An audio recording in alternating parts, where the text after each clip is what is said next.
तुम सोचते क्या हो मेरे बारे में ये तुम जानो। मैं इतना सोचता हूँ खुद के बारे में कि मुझे समाज के अंदर कुछ अच्छा करना है, कुछ सकारात्मक, कुछ नव सृजन है जो करना है। नमस्कार, जय हिंद। स्वागत करता हूँ आप तमाम साथियों का। मैं हूँ आपका दोस्त कवि आदि गणेश। आज से इस चैनल के ऊपर जैसे मैंने कल एक नोटिफिकेशन का वीडियो डाल दिया था, ये अपनी सीरीज है कवि कुल सीरीज 1 नंबर। यानी कि ये कॉलेज व्याख्याता की भर्ती हो, नेट आगामी जो जून में होने वाला है उसके लिए हो, ग्रेड फर्स्ट हो, या यूं कहें स्कूल व्याख्याता हो, या फिर सेकंड ग्रेड की कोई तैयारी कर रहा हो, या एनवीएस, डीएसएसबी, केवीएस किसी भी परीक्षा की तैयारी कर रहा हो, उसके लिए ये सीरीज है जो ज़बरदस्त रामबाण है, जो साबित होने वाली है। आप एक एक चीज़ नोट करते चलिएगा ताकि फ़ायदेमंद रहे, और पूरी सीरीज बिल्कुल फ्री होगी। आज पहले जो रचनाकार है, पहले जो कवि हम ले रहे हैं महोदय, उनका नाम है कबीर।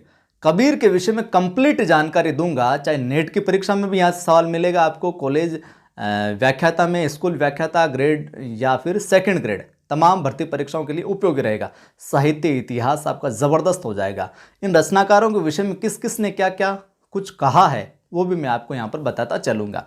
जन्म काल, कबीर के विषय में सब जानते हैं कि जन्म कब हुआ, 1398 ईस्वी, यही सर्वमान्य मत है, यही ज़्यादातर आता है।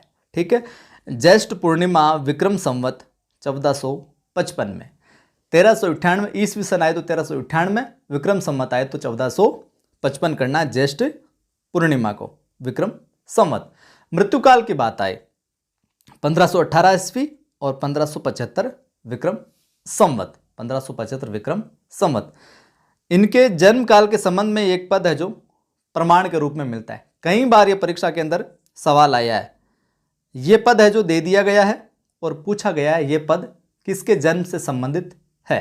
तो कोई यूं कहें कि रिसर्च भी कर रहा है तो वहाँ पर, या कोई रिटन वाला एग्जाम है वहाँ पर भी इस तरह की कोटेशन आप लिखते हैं, इस तरह के पद लिखते हैं तो आपको जो मार्किंग है वो अच्छी हो जाती है आपकी। देखिए 1455 साल गए, 1455 साल गए, यहाँ पर लिखा है विक्रम संवत 1455, 1455 साल गए, चंद्रवार एक ठाट ठहे, जेठ सुदी बरसायत को, पूर्णमासी तिथि प्रकट वहे। ये इनके संबंध में, जन्म काल के संबंध में ये है जो पद मिलता है। जन्म स्थान काशी, वाराणसी, बनारस, काशी जन्म स्थान इनका देखने को मिलता है। मृत्यु स्थान मगहर, ये आता है। मृत्यु और जन्म स्थान नहीं पूछा जाता, जन्म काल पूछा जा सकता है। ये पद के विषय में कबीर के संबंधित ये पूछा जा सकता है। और कबीर गजब के आदमी रहे हैं, उस समय भी उन्होंने ऐसी ऐसी बातें कही जो आज के समय में भी प्रासंगिक है, सटीक बैठती है बातें। वो दोहे भी, वो पद भी उनके हम आगे देखेंगे भी। जन्म काल के संबंध में जो पद मिलता प्रमाण के रूप में, उसी प्रकार इनके मृत्यु काल या फिर मृत्यु स्थान के संबंध में भी एक पद है जो मिलता है देखने को।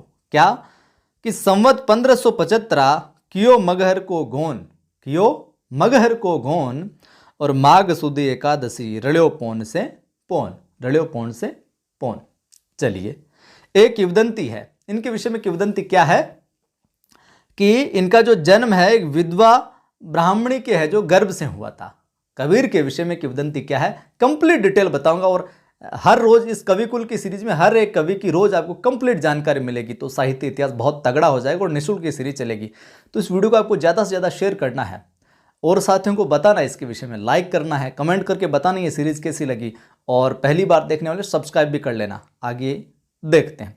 किंवदंती क्या है कि एक विधवा ब्राह्मणी के गर्भ से इनका जन्म होता है, और लोकलाज की वजह से इनको वो जन्म देकर काशी के लहर तारा नाम का एक तालाब था, लहर तारा नाम का एक तालाब था, उसके किनारे पर है जो उस ब्राह्मणी ने छोड़ दी। लोग की लोग क्या कहेंगे कि ये विधवा थी, इसके गर्भ से बच्चा हुआ है, तो लोगों की बातों से, तानों से बचने के लिए लहर तारा नामक तालाब के किनारे पर वो छोड़ देती है, और बाद में नीरू व नीमा के द्वारा इनका पालन पोषण जो किया जाता है। नीरू व नीमा के द्वारा पालन पोषण किया जाता है। यह सवाल भी कई बार पूछा जाता है। कबीर मुसलमान जुलाहे थे, ये भी कई बार कई जगह आता है।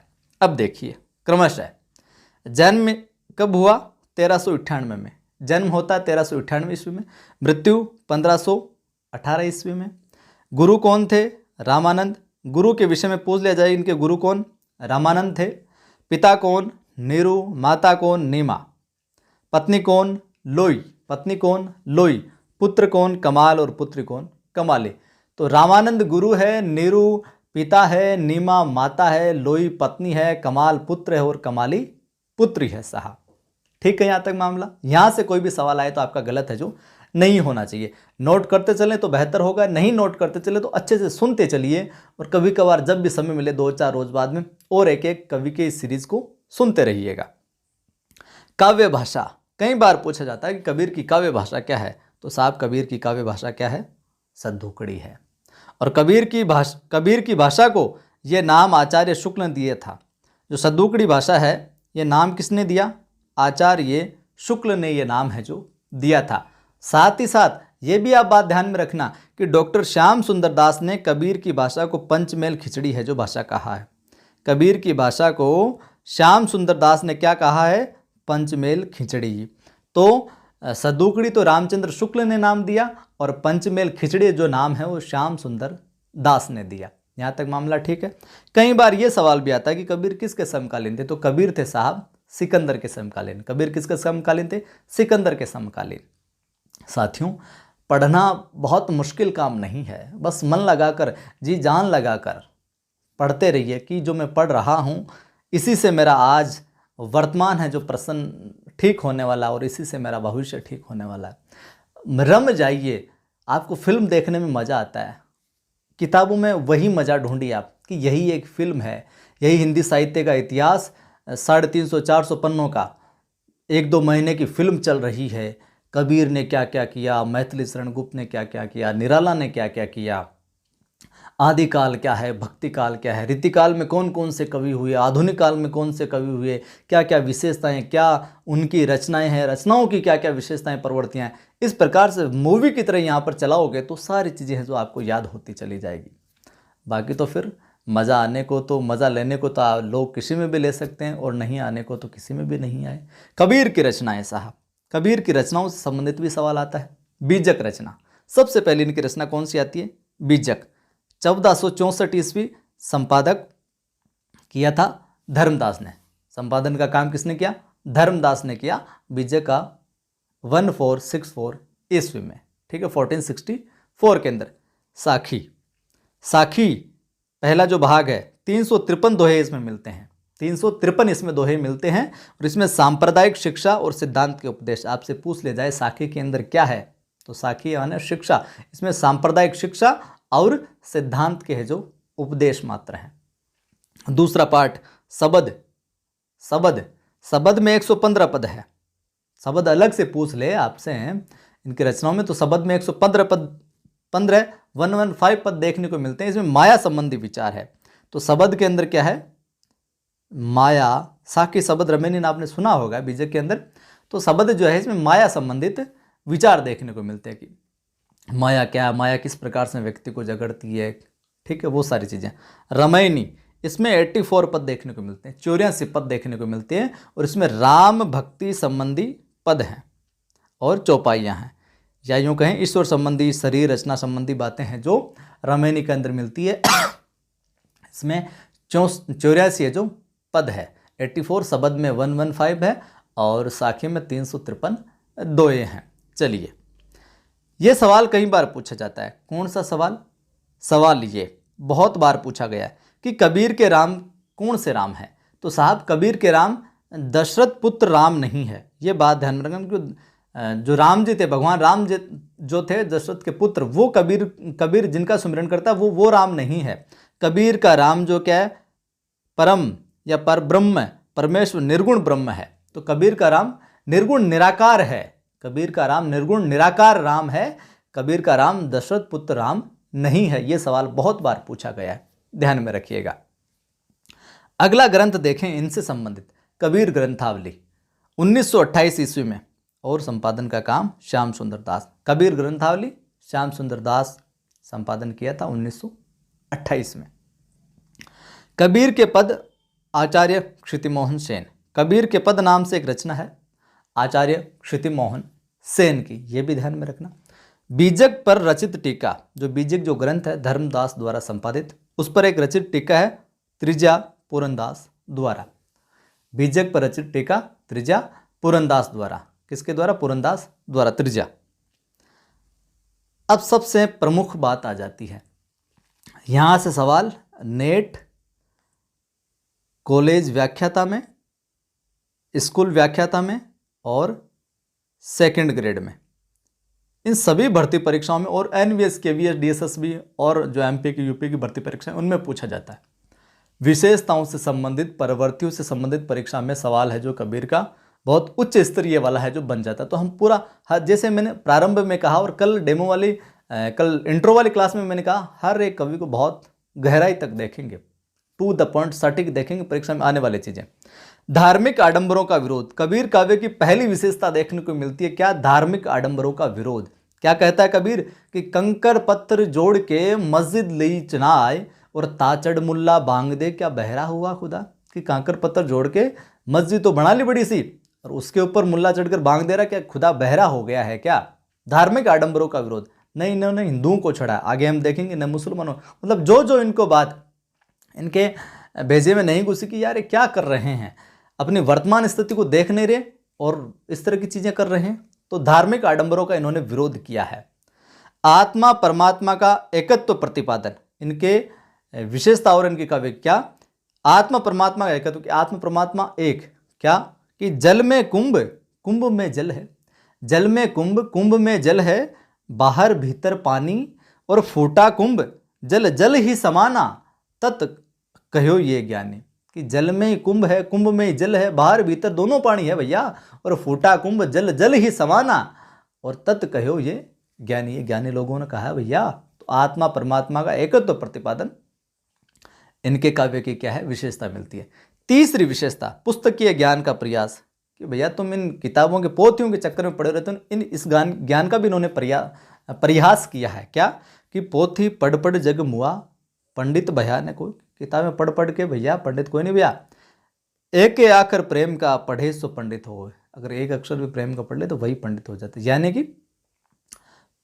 कहने का यूं अर्थ है इसका कि किताबी कीड़े नहीं बनना है, पढ़िए, अनुभव कीजिए, पढ़िए, अनुभव कीजिए, अनुभूति में उस चीज को लाइए, तब तो आपका ज्ञान सार्थक है। वरना पढ़ते रहो पढ़ते रहो, वो ज्ञान समाज के कल्याण के अंदर, स्व कल्याण के अंदर कहीं काम नहीं आ रहा, पर कल्याण, पर हितार्थ कहीं काम नहीं आ रहा, तो भैया तुम्हारा ये पोथी पढ़ पढ़ के जो पंडित बन जाने का काम है, ज्ञानी बन जाने का काम है, ये निरर्थक है, सार्थक नहीं है। तो पुस्तकीय ज्ञान का परिहास भी इनकी काव्य की विशेषता है। और कबीर की काव्य की विशेषताओं में बात करूं तो निर्गुण निराकार ब्रह्म की उपासना, यह सवाल सीधा सीधा पूछा गया है कई बार। निर्गुण निराकार ब्रह्म की उपासना करते हैं कबीर, और कबीर की काव्य की ये विशेषता है। क्या कहते हैं कि जाके मुंह माथा नहीं, ना ही रूप स्वरूप, ये सगुण का तो विरोध हो गया, निर्गुण का एक तरीके से वो हो गया समर्थन, कि जाके मुंह माथा नहीं, ना ही रूप स्वरूप, और पुहु बास्ते पात्रा, ऐसा तत्व अनूप। ये निर्गुण निराकार ब्रह्म की उपासना। कण कण में ईश्वर है, कबीर कहते हैं कि भैया कण कण में ईश्वर है, तुम कहाँ खोजते फिरते हो यार, कि तेरा साईं तुझ में है, ज्यों पुहुपन में बास सुगंध, और कस्तूरी का मृग ज्यों फिर सूंघे घास। कस्तूरी है जो, कस्तूरी की जो नाभि में, कस्तूरी जो होती है हिरण की नाभि में, वो मृग इधर उधर दौड़ता पड़ता है, घासों के अंदर सूंघता फिरता है कि यार सुगंध आ कहाँ से रही है, ये बला कहाँ से आ रही है, इतनी ज़बरदस्त खुशबू। तो भैया वो तो उसके नाभि में ही है। तो कण कण में ईश्वर, इधर उधर भटकने की, ढूंढने की आवश्यकता नहीं, अंदर देखने की आवश्यकता है भैया। हम जो चल रहे हैं, हम जो बोल पा रहे हैं, हम जो सुन पा रहे हैं, कुछ ना कुछ तो चमत्कार है भैया, कुछ ना कुछ तो मिरेकल है ईश्वर का, कुछ ना कुछ तो कोई अदृश्य असीम शक्ति है जिसकी वजह से यह है जो घटनाएं हो रही है, घटित अपने साथ फलीभूत हो रहा है। तो अपन स्वयं में ही ईश्वर है, कण कण में ईश्वर है, ये बात कहते हैं कबीर। कबीर की काव्य की विशेषता देखने को मिलती है साहब। विरह की व्याकुलता इनकी विशेषता है कि आखड़ियाँ झाई पड़ी पंथ निहारी निहारी, और जीवड़ियाँ छाला पड़ा नाम पुकारी पुकारी। मूर्ति पूजा का विरोध कि पाहन पूजे हरि मिले तो मैं पूजूं पहाड़, कि पत्र पूजे हरि मिले तो मैं पूजूं पहाड़ और ताते ये चक्की भली पीस का है संसार। उससे तो ये चक्की भली भैया, इससे तो संसार जो आटा पीस पीस के तो खाता है कम से कम। अगर पत्थर पूजने हरी मिले तो मैं पहाड़ को पूजूं फिर? तो मूर्ति पूजा का विरोध इनके काव्य में देखने को मिलता है। ये हमने तमाम चीज़ें देखी। अब आते हैं उस सेगमेंट के ऊपर जहाँ से परीक्षा के अंदर सवाल ज़बरदस्त आते हैं, और यहीं से कॉलेज व्याख्याता जो है, स्कूल जो व्याख्याता है, सेकंड ग्रेड जो है, नेट की परीक्षा है, वहाँ से सीधे सीधे कोटेशन पूछे जाते हैं। और अपनी चयन को सुनिश्चित करने के लिए ये सेगमेंट भी बहुत कमाल का है।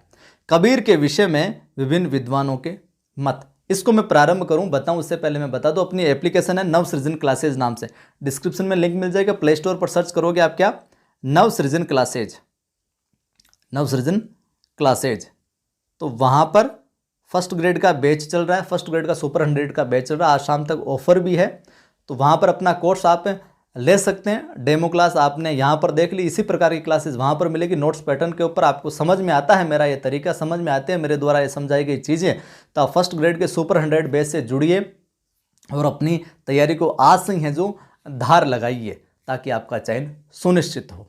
चलिए, प्रमोशन इतना काफ़ी है, बाकी आप देख लेना एप्लीकेशन के ऊपर जाकर। फीस बहुत कम है, राजस्थान में जहाँ तक हमें ज्ञात है सबसे कम होगी, और आज तो ऑफर भी चल रहा है।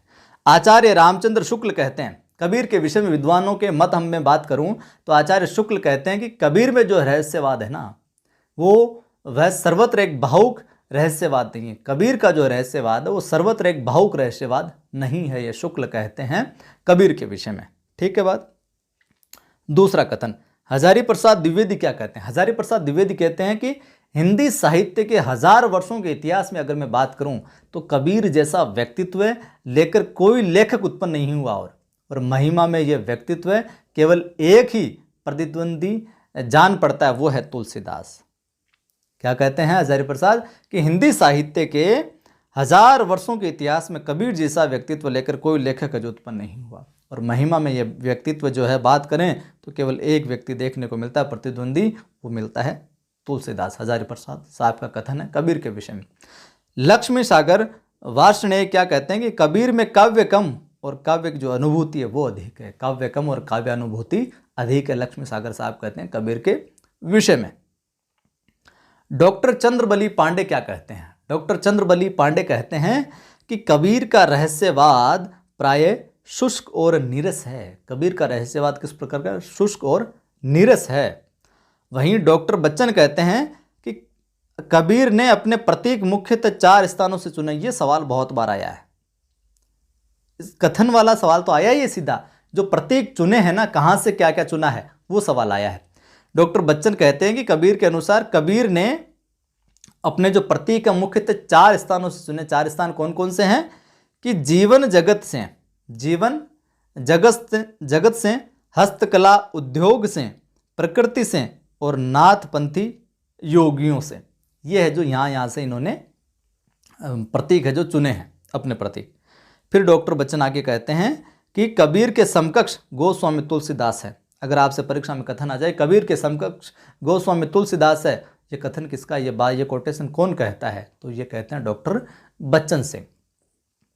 गणपति चंद्र गुप्त क्या लिखते हैं इनके विषय में? गुप्त लिखते हैं कि कबीर का काव्य एक महान व्यक्ति के विचारों एवं भावों की सफल अभिव्यक्ति है। ये कहते हैं डॉक्टर गणपति चंद्र गुप्त। चलिए साहब, गुप्त साहब हो गए। धीरेन्द्र वर्मा, अब डॉक्टर धीरेन्द्र वर्मा कहाँ पीछे रहने वाले थे? इतने बड़े विद्वान हैं जो कबीर के विषय में कुछ ना कुछ कहते, तो वर्मा साहब भी तो कहे कि वर्मा साहब भी कमाल का हस्ताक्षर रहे हैं, कमाल की हिस्सेदारी रही है इतिहास के अंदर।